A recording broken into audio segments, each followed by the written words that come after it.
How's it, everyone? We are the Joystick Show. Your three favorite friends from Hawaii are back to talk story about what brings us joy in comics, video games, and pop culture. We'll share our stick with you, so stick around. If you fancy what you hear, please like and subscribe on the platform you frequent. Your support is greatly appreciated. If this is your first time, mahalo for spending it with us. I'm your co-host, Drake. That's Thomas. What up? That's Scott. How's it?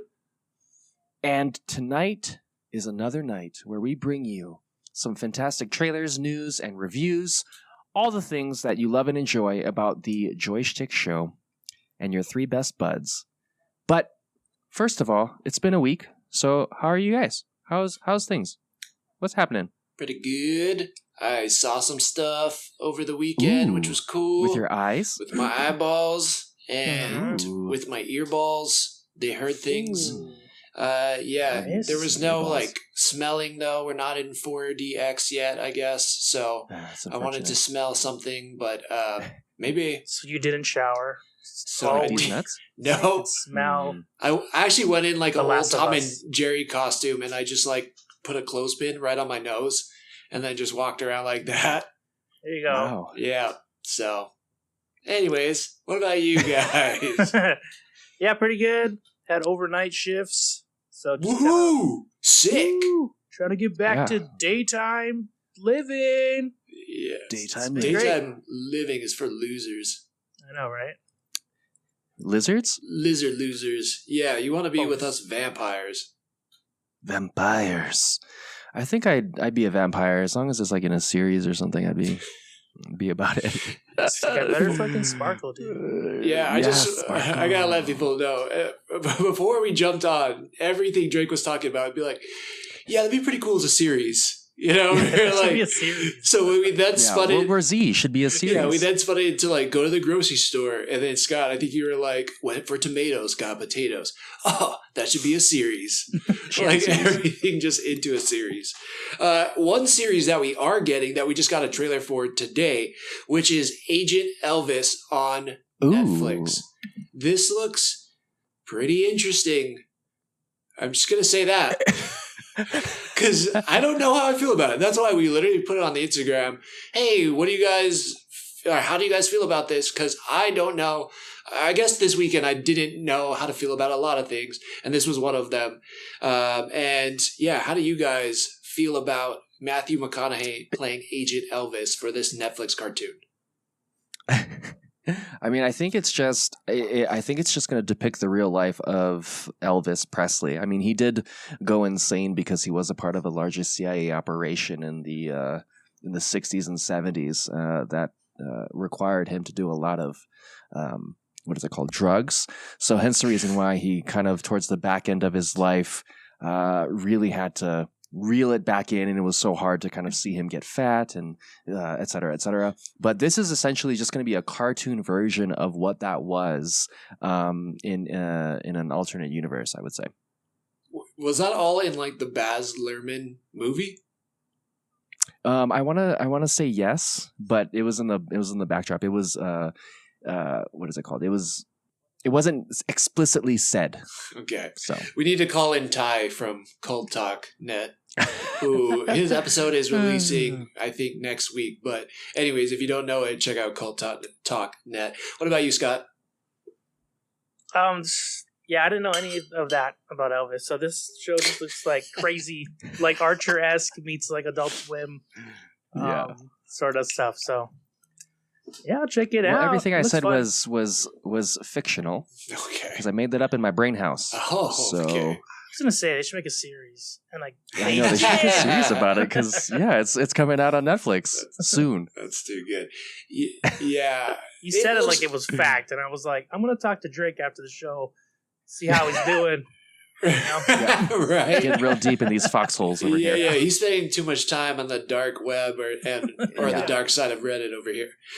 No, I seriously felt like there must be some type of weird cult, not weird, but just cult conspiracy. Probably weird cult conspiracy out there somewhere. So that's interesting. We didn't even mention the McConaughey of it all, where one, it's just interesting that McConaughey thought he could, and it seems like he's doing an okay job of pulling off the Elvis voice, but it's just weird. Like, how do you get Matthew McConaughey involved in this project? Did he come up with it? So many questions here because it looks super off the wall and kind of goofy. A really interesting show and premise. I don't know. I'm going to check it out because I have family who's huge fans of Elvis. He is the king for various reasons. But, it looks weird. It looks weird to me. I'm just going to say that. No, I agree. I think cast-wise, it's going to be interesting. I kind of like what they're doing in terms of the art style. But I think if you have a Matthew McConaughey, it's probably going to do well. So maybe we'll check it out. I think that's what they're banking on. Yeah, check it out. So speaking of cast, because I didn't recognize everybody in this, but it seems to be a remake, or it is a remake of something that was pretty iconic from the 90s. Scott, why don't you hit us with our next trailer?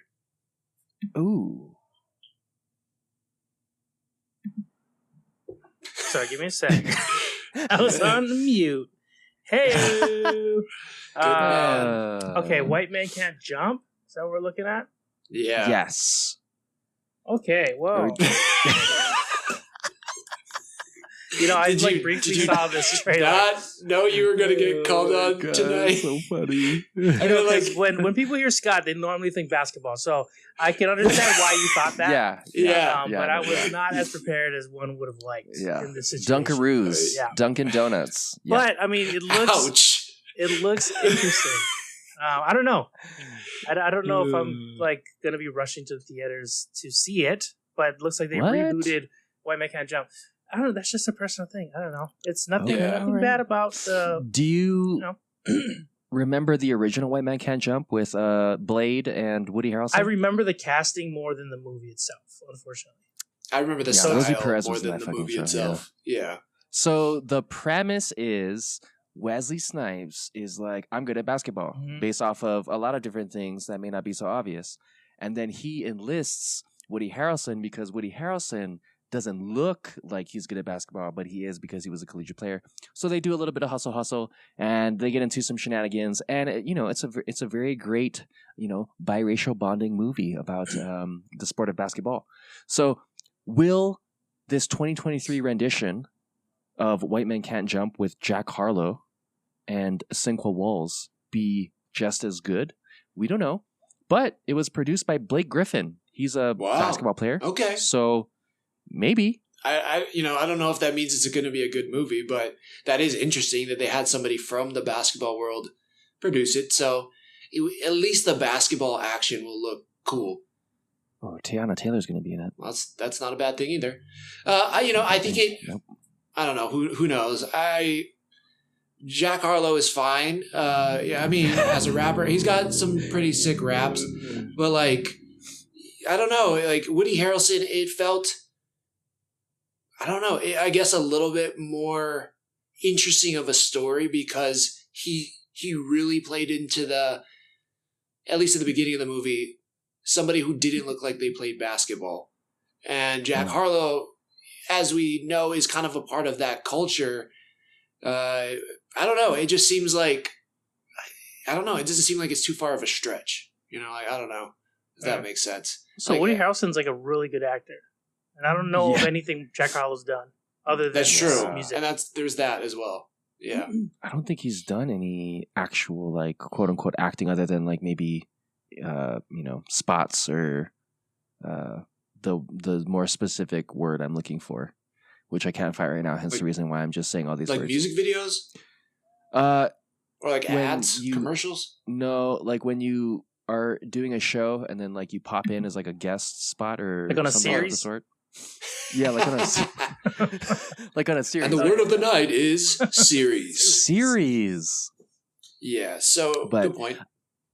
I think it's interesting. It's almost like the remake of Space Jam, right? How much more individuals are going to be, or basketball individuals are going to be in there just to promote, quote unquote, the NBA? And then can Jack Harlow really carry? Because I know he's done some All-Star games, some celebrity All-Star games, but I don't know how good he is at basketball. So that'll be something to see. Maybe it's edited well, maybe it's not. Who knows? Right. I mean, he probably can play basketball a little bit better than Jonah Hill. And in You People, they made Jonah Hill look like the man. So that's true. They can make anyone look good. So I'm not really worried about that. Yeah. Well, we'll see. We'll see. Because I think that relationship really has to carry through. And also, Jack Harlow has to get clowned on a little bit by the rest of the people, rest of the different teams and players and all that. So I don't know. We'll see. It's on the fence. It seems like it's coming out on Hulu as well. So, hey, if you got Hulu, it's probably not going to cost you anything. I'll give it 20 minutes. That's my rule. I'll watch something for 20 minutes. If it doesn't catch me in 20 minutes, I'm out. And then I come on here and pretend like I've watched the whole thing. I know. White men can't jump. More like white men can watch. Stupid. I mean, yeah. To watch. Yeah. I mean, in a world. I tried. I appreciate that. Right. That was good. White men can't get through the whole movies. Are you saying? Yeah. We don't know that yet, but it would have been fun, cool to see Andrew Santino as the white guy. I know he brought it up jokingly, on one of his podcasts, but he also I think in his joke he was like, I mean, I can play better basketball than him. So but for real, so because he's somebody you would not expect, just the way his demeanor, the way he talks, he can. I don't know. I guess he can ebonics it up if you want or whatever. He can sound like a homie if he wants to. But it's I don't see him as that guy where I see Jack Harlow probably around people who play basketball or rap or whatever just because he's a part of that culture. And it's but Andrew Santino, not so much. And that makes it even better when he does because he plays that stiff white dude in Dave. Yeah, exactly. Yeah. So, that man, I want that. And plus, he's funny. I want to laugh. I don't know if Jack Harlow's going to make me laugh. At the very least, Andrew Santino could make me laugh through that movie. Who knows about Jack Harlow? We'll see. Verdict's out. We'll see. Somebody who we don't have to question their acting ability because they just got an EGOT. I want to say yesterday, or was it today? EGOT. I think it was today. Was and is the Viola Davis. Oh, congratulations. Scott, could you go over what an EGOT is for all of our listeners? Make sure to unmute yourself this time, don't know what the fuck that is? Yeah. And if you can, could you put it in a series? Yeah. So it's basically a show based on an accomplishment of winning an Emmy, Grammy, Oscar, and Tony Award. Okay, but just to clarify, it really is for people. Because you said because that could get confusing, but it really is everything else you said. Yeah, it's not a series, but it is that. Yes, but it could be Grammy, Oscar, Tony, all the fellas. Dang, I think there's only a certain amount of people who've actually done it too, huh? It's a small list. It is a small list. I don't know the exact number, but I know that she's the third Black woman to have gotten this award. So goddamn. That's very small company. It's one thing to be a talented actor where you might win an Oscar or, and then people who normally win Oscars first don't normally go back and get Emmys, I don't think. But, it's seemingly people who are really great TV actors and they get an Emmy can go on to get those Oscars. So, that's possible. But then to be so talented that you could go to Broadway or then have a good enough singing voice or musical talent to win a Grammy or a Tony on top of it is pretty impressive. So, I think it just kind of solidifies for me the greatness that is Viola Davis because everything she seems to be in, she's believable. She's passionate. She's one of those actors when she's on, you're like, oh shit, she's going to deliver something. And it's going to be important to the story.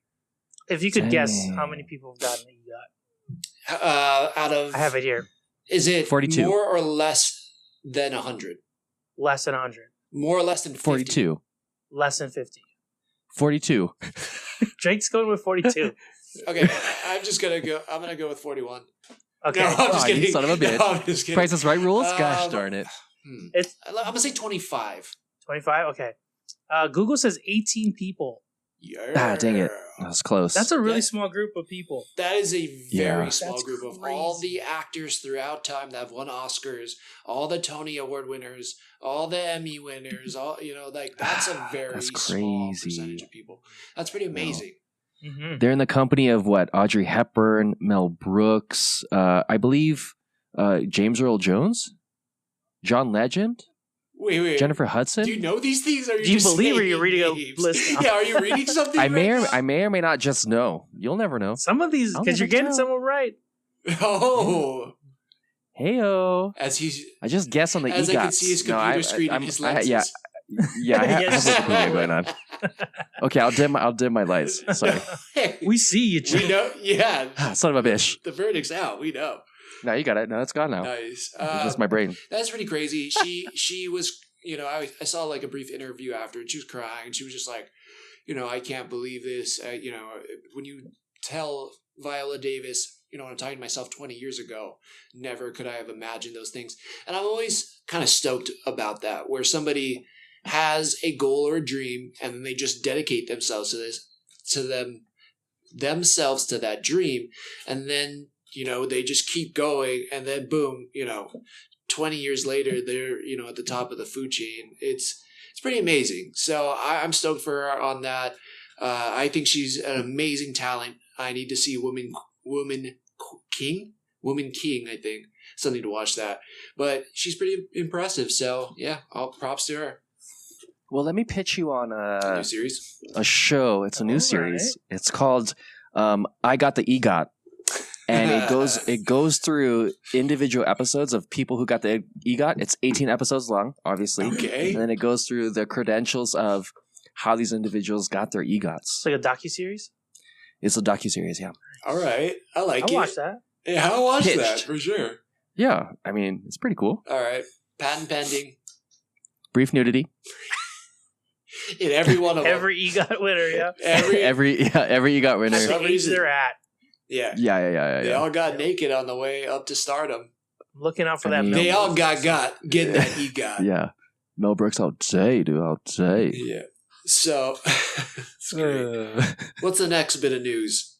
So, over the weekend, not only did Papa Pedro drop another fantastic The Last of Us, but he also got to host something that I'm extremely jealous of, my dream to someday be a part of. He got to host Saturday Night Live. Were you guys able to watch some of that Saturday Night Live? I think Scott did. Only and it's just not... Oh, this sorry, go. one. Only This really? one sketch. Yeah. Okay. Actually. I like how you looked back at it like it's behind you. You can see, yeah. It's like on a green screen. He's like that, which it looked believable though. I was like, oh shit, maybe it's a Yeah. poster. It looked so good, actually. The way they meshed those two stories together, The Last Yes. of Us Yeah. and Mario Kart. I'm like, Yes. this is Yeah. really cleverly written. Absolutely, It's a me. It's me, It's so funny. Mario. Yeah, All of his sketches were pretty funny, and you can watch all of those on YouTube. yeah, absolutely. I mean, SNL's been crushing it lately. Aubrey Plaza was fantastic. I don't know if it's the actors that they're bringing on, or if just the writing is really freaking good right now. But she crushed it, and then him coming on, most of those sketches were pretty damn funny. I was gonna say I agree. SNL is definitely evolving. Obviously, like the 80s, the early 2000s, etc., were like kind of like for me the golden years. But all of the individuals they're bringing on have such great resumes Mhm. and such great acting accomplishments as well as personalities that it makes it easy, I think, for SNL to highlight these individuals and for these individuals to kind of stand out. But that's just my 2 pennies. Yeah, that's a good point. That's a good point. I think, yeah, I agree. It seems like they have changed out some of the cast members too, and some of them are pretty damn funny, which is awesome. But yeah, in Pedro Pascal's point, I mean, just the fact that, recently he's been such a really good, serious actor, and to see him be serious in ridiculous situations, or be ridiculous was just a blast. Where he did one that was so cringy, but it still was cracking me up, where he was laying in his hospital bed and he was like in an accident, and for some reason he started talking like a baby or like a woman, like a Latina woman when he woke up.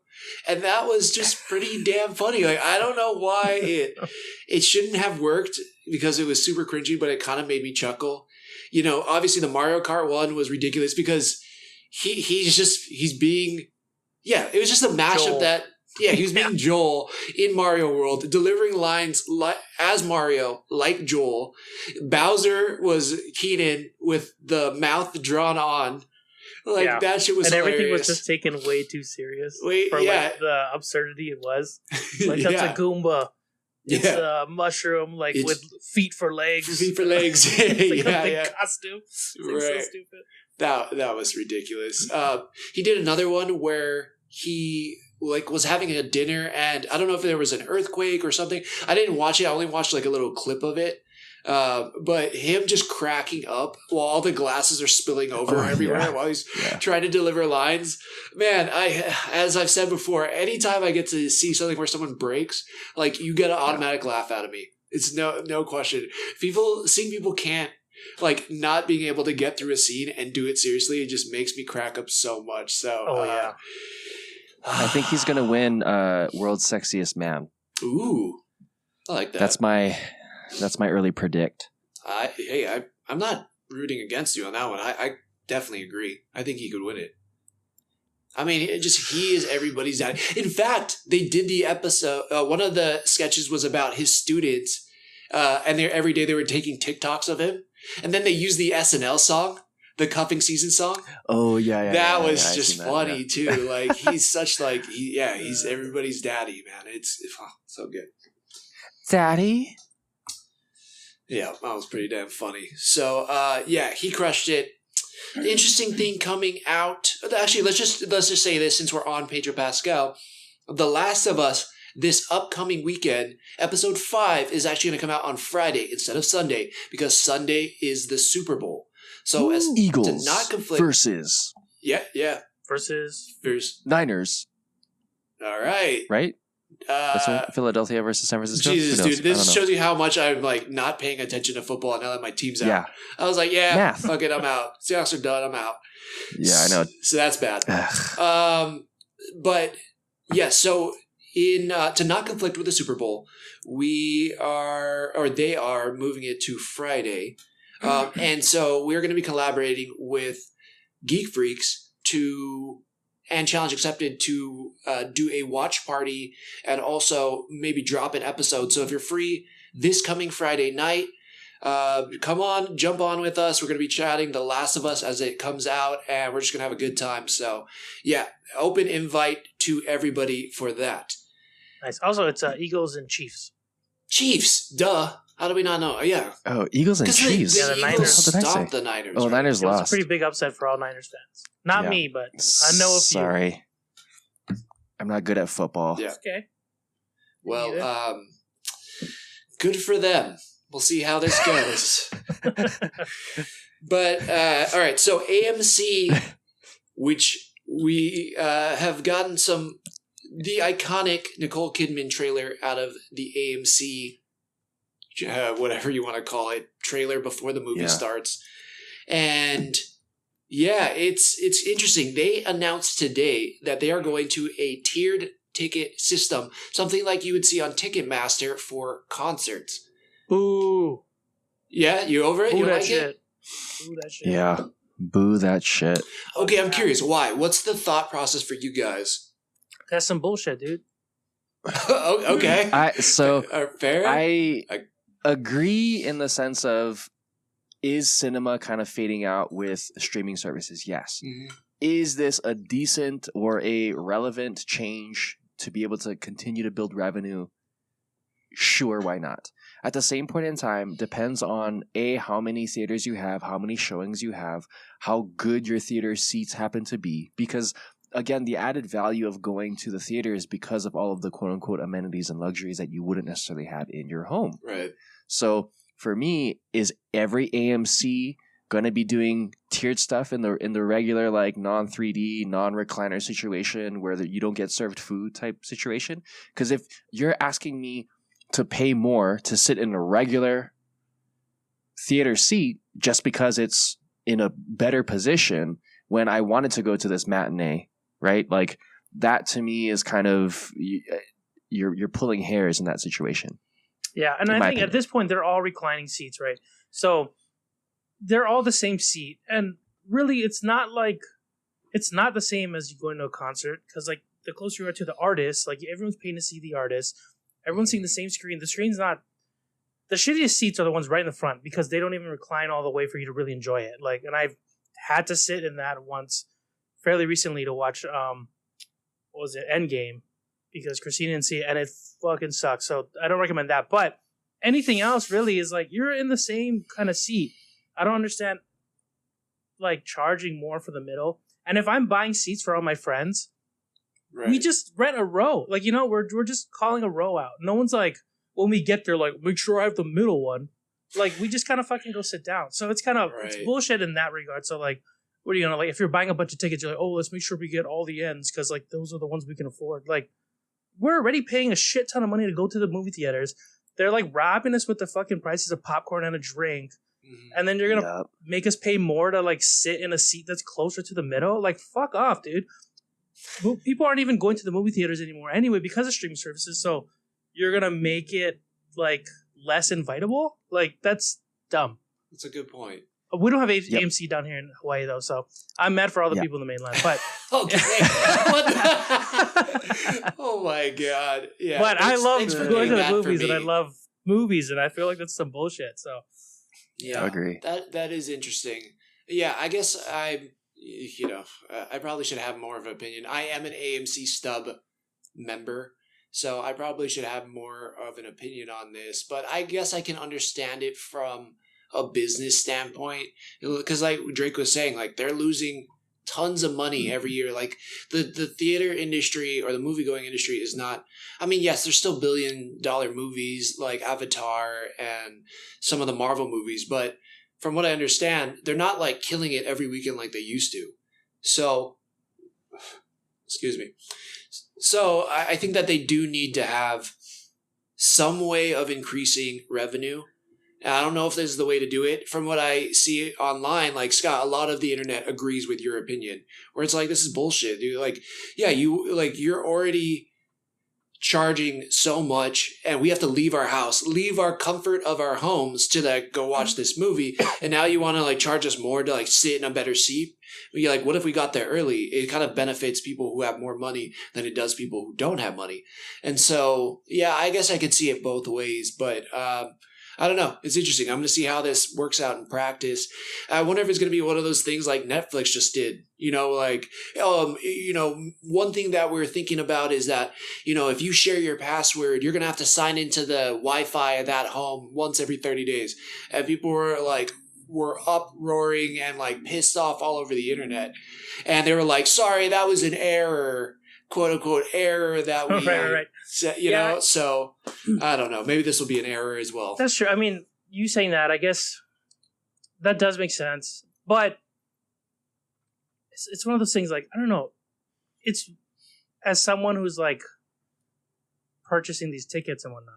It's weird how like it would almost sound better to the public, but it would be worse. It would almost sound better if they're like, "Hey, we're just gonna raise all ticket prices by $1." Right. But the fact that it's like, these seats, it makes it seem exclusive, and I think that's what, like, because when I first read it, that's all I'm thinking. But now that I think about it, like, just raising certain seats versus every ticket is better than raising all the ticket prices. Yeah, but I mean, I kind of hear what you're saying too.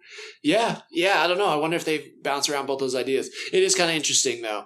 You're right, because what if you're not selling out the theater then what? There was a lot of comments were like, "Oh, I'm gonna buy buy a ticket for the side and just move my ass to the middle when like the movie starts if no one's sitting in it." So, yeah, I have an idea. Oh yeah, what is it? Fire away. It's not a series, but so an industry into which makes a lot of money based off of a "quote unquote" subscription / membership service. Mm-hmm. And that you have access to. Potentially, you could do tiered memberships like so. But think about all of the gyms that you go to. You have a "quote unquote" monthly subscription that you pay for. Whatever tier that you're in, you have access to certain areas or whatever the hell, right? Or discounts and blah de hoo hoo. That way you get individuals who are consistently purchasing a monthly membership so that they have a consistent revenue that they could most likely base off of LY or they could plan for it in that sense. And so now you have a situation where I pay a $20 subscription every month so I can go to the movie right? And then I have to pay for stuff, blah, blah, blah. Sometimes I don't go to the movie every day. But if millions of people, if there's 10,000 people in your city and 9,000 people have the $20 subscription, I mean, figure it out. Yeah, not a bad idea. You almost lost me when you're like membership to a gym, and I was like, I don't have one of those. but no, I actually don't think it's a bad idea. Yeah, because you're right. If everybody had a subscription service and could go to the movies whenever they want, some people aren't going to go to a movie that month, and now you got their free $20. And plus, all of a sudden, you get a huge influx of people going to movies. Now they're buying more popcorn. They're buying more soda. They're buying more candy. Yes. So I think that's a great idea, honestly. Dude, AMC needs to hire you. Like, seriously. Right. Yep. Like, legitimate now. That's another thing I was reading in the comments. Like, doesn't AMC have some sort of like movie pass situation? Kind of like, yeah, like you were saying, right? That stub thing. Like, are they gonna make it then? If you have that, you can't reserve middle seats. Is that how that's gonna work? Or like, because like those monthly ones, you're paying a set price anyway. So like, if most people are paying for the subscription, then I don't even know if this is an effective method of doing it. So I don't know. There's just a lot of things that bounce around, and we don't have like much detail. So something to think about. Yeah, I think you guys have given a lot of good opinions and a lot of kind of what the internet and the people are saying. So I think that's a lot to go off of right there. We'll see what it's like in practice. All right, Drake, we have an ad tonight. I think you were saying that we do we yes. not? All right. Oh, sweet. Yeah, we do. And this was in lieu of the new D&D movie that's coming out with the Chris Pines and Michelle Rodriguez. Oh, man, so hot right now. Yeah, super hot right now. So if you're into D&D, this next ad is for you, so pay attention. During your next D&D campaign, choose Dire Roll, the dice that will keep you guessing. Traditional die would usually land on a number, but not dire dice. When you need it most, it keeps you in the dark. Simply let these die fly and watch as they spin and spin and spin, leaving you wondering if gravity exists. Dire Roll, the dice that'll disappoint when you need it most. That's amazing. Wow. I need that. Yeah. Yeah, I need more disappointment in my life. And I need to get me some unloaded dice. Yeah. Well, we'll have them send you them. Thank you to Darrow for sponsoring us tonight. That was fantastic. Yeah. Yes, we will try to link them in the show notes. Oh, so good. All right, let's get into the meat and potatoes. The show that everybody's been talking about that has just kept on going, and that is episode 4 of The Last of Us on HBO. Gentlemen, what did we think of it? Scott? I liked it. I feel like this is building up to the more exciting episode probably, but still really good episode. Currently, like Drake, I've taken to playing the game with Christine, and there was a lot of things in it that were like taken right out of the game, lines and certain shots and whatnot, which was really cool. But I'm really digging this show so far. We'll talk more about it as we go in, but that's my first impression of the episode. Yeah, very good. Yeah, what did you think about this one, Drake? A lot more gameplay orientated in terms of game to show, and a lot more building of Bella Ramsey and Pedro Pascal's what is that called? Chemistry together. I really enjoyed that. I think those two things were the crown of the episode. Mm-hmm. Right.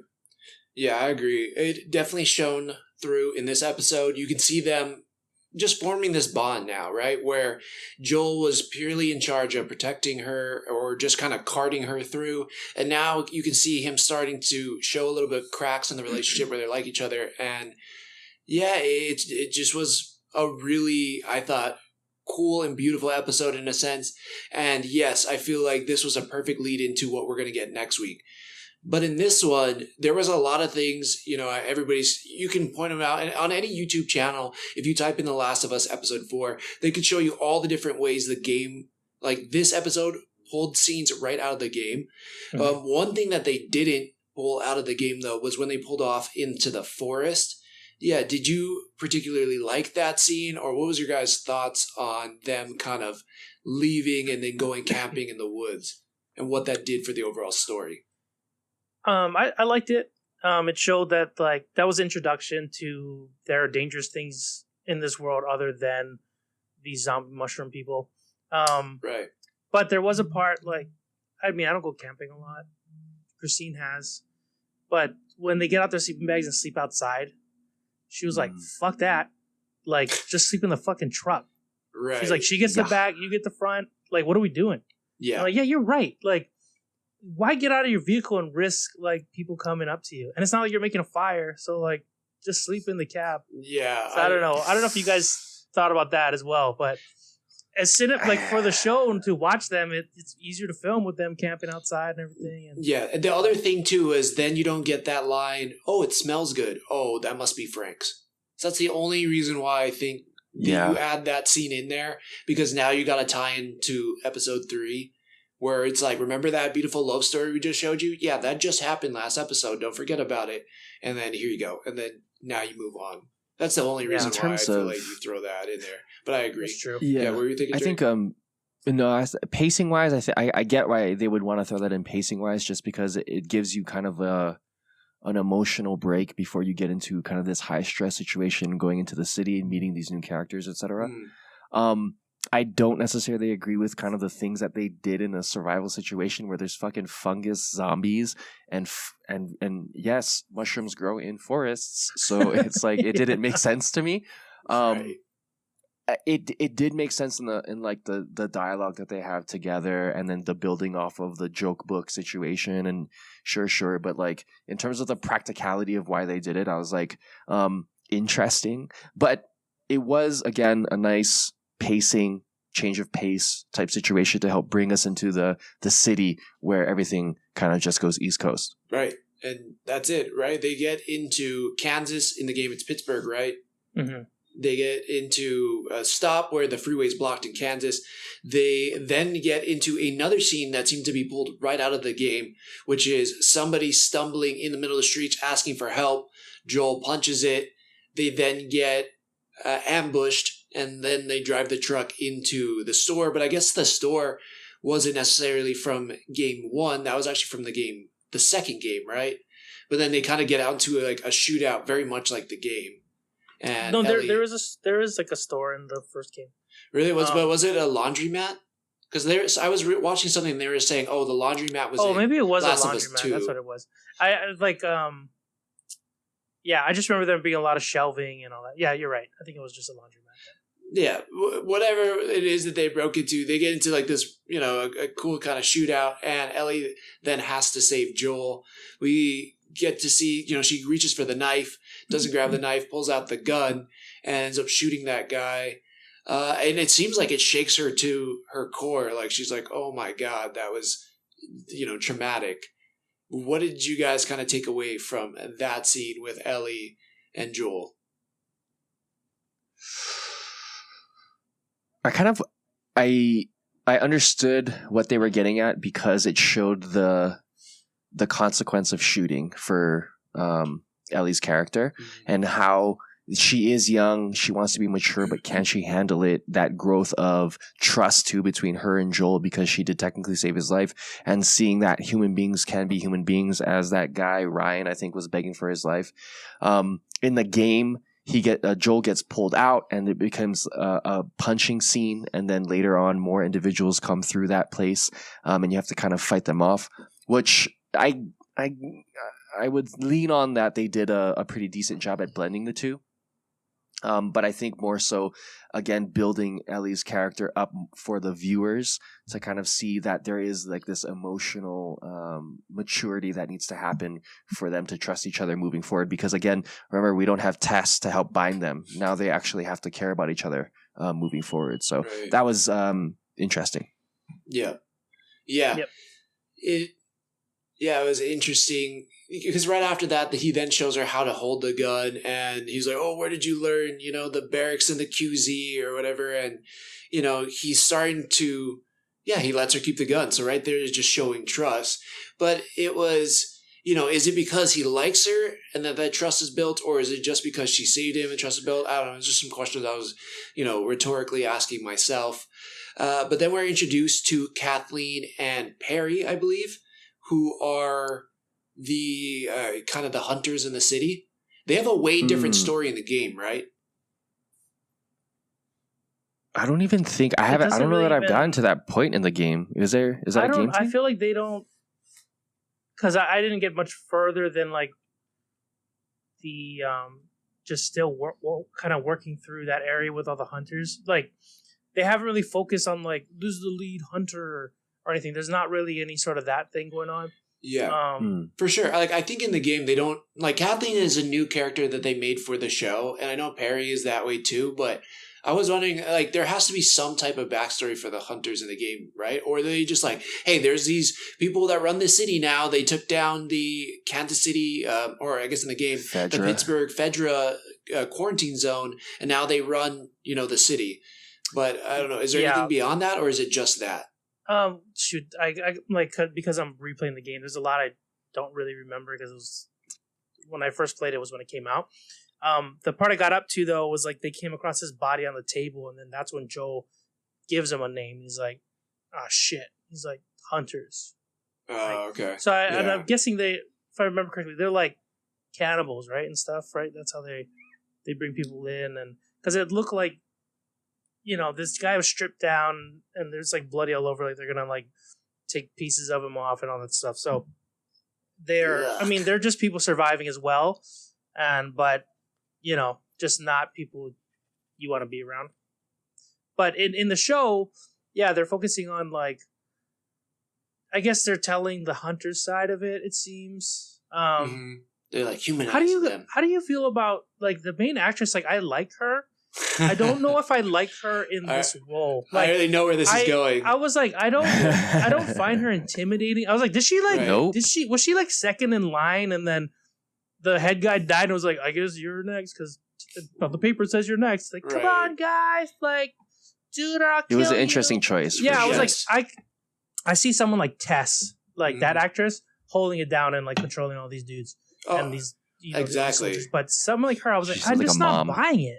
Right. Yeah. I've said this on another show as well. Like I see her from 2.5 Men, and that's how I always see her. As like this fun, lovable, like, oh, Charlie.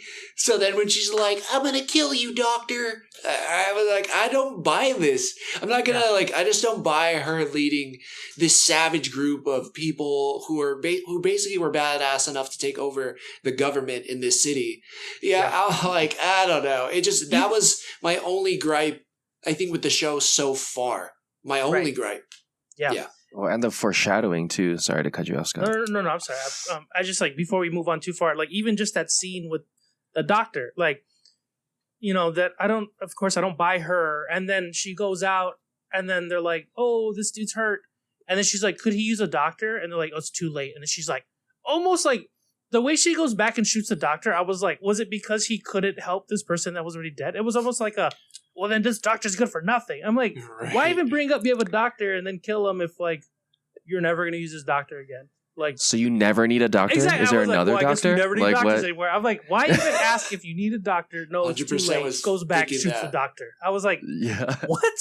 Yeah, I was 100% thinking that too. Like, why did you just off it? Like, he's still a doctor. Like, you can still use his help eventually. Like, just leave him in the cell at the very least. Maybe that's what they're trying to tell us. Yeah. Well, I mean, she in the foreshadowing when her main person, they went into the attic and then they went down into another place and they saw that the ground has been like essentially broken up, like it's caving in, and it's like and then the dude's like, should we tell everybody? She's like, no, let's do the first thing first. And I'm like, okay, so and also no, he was like, we need to tell them. And she's like, no. Right, and I was just thinking, man, pet peeve right there for Drake. Like having information and then not communication, telling everybody. Yeah, but it's just like having information and not telling everybody some vital piece of information because of what. And I really need them to answer. I think that question for me next episode, because otherwise I'm just gonna hate her, and I'm just gonna, and not her as a person. I'm sure she's a lovely person, and she's just maybe doing the best she can with the page, but it just doesn't make sense.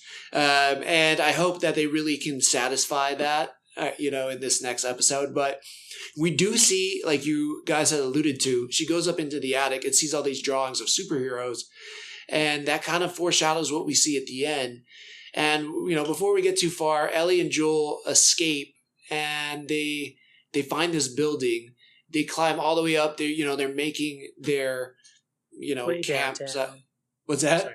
Said making their way downtown. They sure were. Yeah. And then making their way upstairs. And Joel really couldn't do that too well. Yeah. Probably as well as I can. So what am I saying? But they find a room. They crash out in it. He breaks the glass, scatters it. Ellie calls him out on, hey, I can tell you're like deaf in your right ear, hey, because of shooting. And then she tells probably one of the best jokes in TV this past weekend, other than the ones that were told to Pedro Pascal. Yeah. Like, do you know diarrhea is hereditary? It runs in your genes. And just seeing him break and start laughing there again, I was like, oh man, he's such a treasure. Yeah. But So also that scene, like, I thought it was weird how they broke all that glass, and then they just slept in the same room with the doorway. Like, I was like, okay, you're gonna hear them for like a second. You don't want to be like around the corner, like, and it still doesn't work. And then also, did that throw you off? Like, it's like, okay, I'm not trying to get cancer or anything. It threw me off that the drawings were like two white superheroes, like, consistently, and then there was like two black guys, and I was like, oh, I did not think that, because like, I think because I kept seeing like two like white Superman together. Interesting. Okay, I didn't look at it that closely. Like, it was an attic. I couldn't tell skin tone, but that is an interesting like, maybe that's all the crayons he had, but that is an interesting detail. No brown crayons. No, because I thought he was like, I was like, oh, this is a kid drawing it. He's probably drawing him and like his dad, right? Or the person. Yeah. So I was like, oh shoot, that threw me off. I don't have anything wrong with it, but it did throw me off. It is interesting for sure. Like, why? Yeah, I want to go back. Non-continuity. Yeah, I want to go back and watch that and look for that, because I didn't notice that. But then also, I mean, I think if you played the game, you know who these characters are, right? Like, you know that they're Sam and Henry, and we're going to learn more about Sam and Henry coming up, and very crazy kind of tragic story as well. I don't know if that's too much of a spoiler, but it just, kind of right when it seems like everything's going right, of course they wake up and something's very much going wrong. So I don't know, I thought it was solid, just kind of seeing them go from, hey, we have this job to do, and Ellie is like, I'm the job, and Joel's like, all right, well, I just need to get you from point A to point B, to, okay, well, I kind of like you, I'm starting to trust you, there's a bond being formed. I thought it was a really good relationship building episode. I don't know, maybe some degree some people might call it like a filler episode, but I just thought you need this before, because also if the floor that's sinking in is what I think it is, which is a bloater, then that's going to be a very heavy, dramatic, action-packed episode. You need this kind of lull, like the calm before the storm. Yeah, and you definitely need like the character building. It can't all just be action. So I did love the whole, he's starting to trust her. Even when she, like, his decision to give her the gun, you can tell it's like, ugh, like, I'm angry that you didn't listen to me, but if you listened to me, I wouldn't be alive. Right. Like, fuck. Like, ugh. It's just like, it's like, and they really do have that, like, kind of uncle niece kind of chemistry. It seems like it's like, damn it, kid, like, just like, it's you can see them getting closer and whatnot.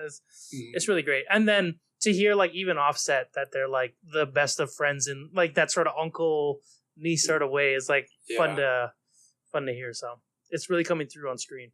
I'm really liking it. Yep, absolutely. What about you, Drake?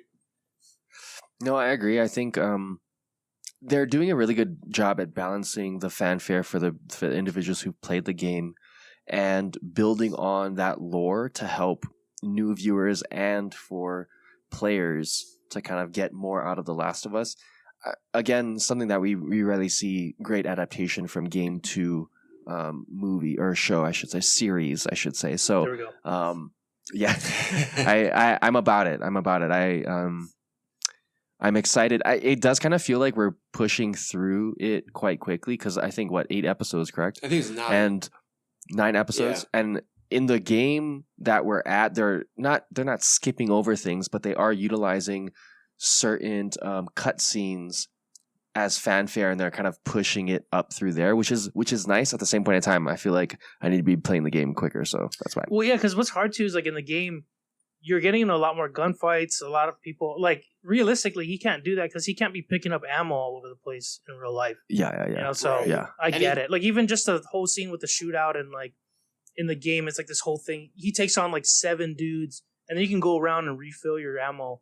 In this, it made sense that it was just like 3 dudes, you know, and like very little ammo used. So it's good. And then in the game, you get like a bow and arrow. You get all kind of cool stuff like grenade things and like. So I don't know how much they're gonna do with that, and then it makes sense. Right. Yeah. I'm just kind of disappointed because I didn't play the game, but I'm just disappointed by how many like infected I've seen. It seems like we got them in the first episode, or I guess maybe in the second episode, and then that's kind of it.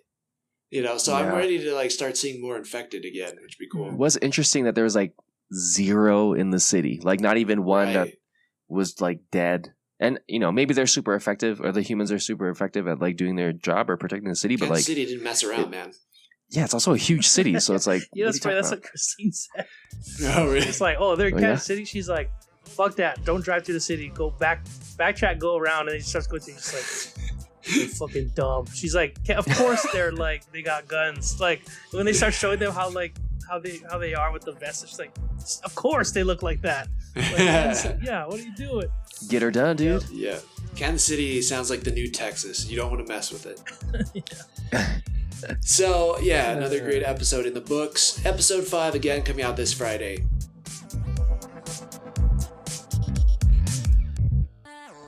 The Joystick Show.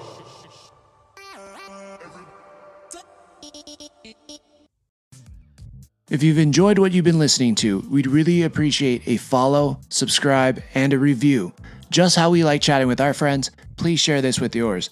Feel free to join the squad and follow us at JoyStickShow, Joystick Show on Twitter and Instagram, or anywhere you listen to podcasts. And if you feel like submitting topics or questions to be discussed on future episodes, you can email us at joystick.show@gmail.com. As always, thank you, peace out, and make it a great rest of your week.